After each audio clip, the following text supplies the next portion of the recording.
Voilà, première interview, nous sommes avec Abel Kane. Bonjour les gars. Salut. Est-ce que vous pouvez vous présenter en quelques mots qui vous êtes, qu'est-ce que vous faites Je prends le micro? Vas-y, je t'en prie. Je préfère. Non, mais donc nous c'est Abel Kane, on est un groupe originaire de La Louvière pour notre part, mon frère et moi. Et Milan vient lui de Bruxelles. On fait un style de musique assez commun vu qu'on fait un peu de pop, teinté d'électro et un peu saupoudré de soul et un peu de funk et des choses comme cela quoi.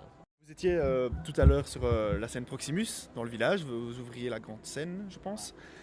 Comment ça s'est passé? Le public était assez nombreux, il faisait chaud, mais il y a quand même du monde. Votre ressenti par rapport à ce concert? C'est toujours génial de jouer au Franco. C'est pas la première fois qu'on joue au Franco, on avait déjà joué en 2013. Mais c'est toujours un plaisir parce que c'est une chouette organisation. Le monde est les gens sont au rendez-vous. Le temps est avec nous. Il y a énormément de gens que l'on peut rencontrer aussi. Donc en termes même de développement du groupe, être au Francophonie, c'est toujours super. Pendant votre concert, vous avez décrit vos influences venant de Prince, des influences africaines, Cinéma Club dans certains titres.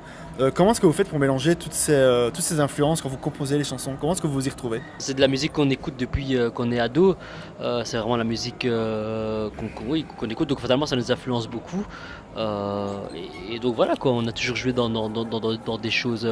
On a quand même des goûts très éclectiques. Donc parfois, c'est vrai que la pop, ça permet de réunir un petit peu tous les styles de musique. Ça qui est gay, on peut faire parfois des morceaux plus rock, parfois des morceaux plus funk, parfois même avec des influences afro. Et voilà, parce qu'on écoute de tout, quoi. Et on peut restituer ça vraiment à notre aise. En mélangeant ces influences, est-ce que vous essayez soit de toucher un public plus large, ou c'est quelque chose qui se fait plus naturellement On calcule pas vraiment en fait. Je pense que quand on commence à composer, on arrive avec une idée très brute. Ensuite, ça c'est la compo. Et ensuite, on commence à l'habiller. Et ça, c'est tout ce qui est travail de production. Et après, voilà. Après, effectivement, il y a des morceaux qui tout seuls s'orientent plus vers une tendance plus rock, d'autres plus électro ou plus soul. Après, nous, on a quand même des balises que l'on respecte, qu'on essaie de respecter. C'est une ligne de basse qui groove, un certain rythme qui fait danser. Et la mélodie de voix, pour nous, est essentielle.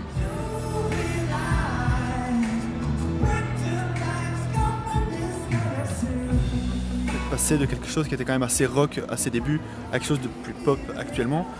Comment s'est effectué ce glissement? Est-ce que c'est quelque chose que vous avez voulu ou pas du tout Je pense qu'on vient nous on vient de la Louvière, il y a une forte culture rock quand même. Donc on est né un peu dans le rock. Ensuite on a quand même on s'est un peu ouvert, émancipé.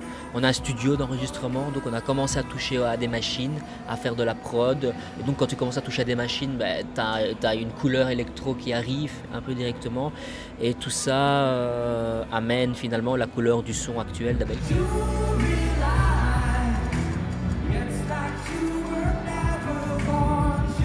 Vous avez sorti votre nouvel album il y a peu de temps. Est-ce qu'il y a déjà des projets qui se font pour éventuellement un nouvel album ou un EP Est-ce qu'il y a déjà de nouvelles choses? Exactement. En fait, ce qu'on aimerait, c'est taper directement sur le clou et réembrayer directement sur un nouvel album. Même pas un EP, directement sur un nouvel album. Et là, on est en train de bosser. C'est-à-dire que là, Milan a reçu les morceaux avec lesquels, parce que c'est lui qui écrit un peu tous les textes avec Stéphane Legrand.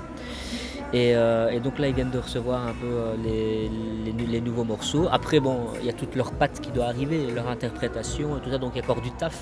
Mais on est vraiment concentré là-dessus. On termine les dernières dates que l'on a.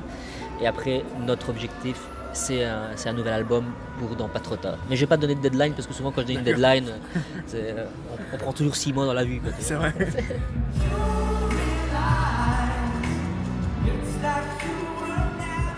Cet été-ci, vous avez quoi comme autre date à part les Francopholies en niveau promo? Alors ici, on a maintenant, au mois d'août, on a eu quand même beaucoup de dates qui viennent de passer et on termine quelque part un peu notre tournée, j'ai envie de dire, par rapport à depuis l'album. Je dis ça entre guillemets, mais non. Et là, on termine au mois d'août, on a encore quelques dates. On a tourné les bains, qui est le 12 août. Ensuite, on a le rooftop à Mons. On a également l'atelier rock à Wish au mois de septembre. Et ensuite, j'invite tous les gens à venir voir un peu peut-être sur le site internet ou sur le Facebook. Et là, il y a toutes les informations nécessaire s'ils sont intéressés à venir voir un peu le groupe, quoi. D'accord, super. Bah, merci beaucoup les gars, en tout cas, c'était super gentil.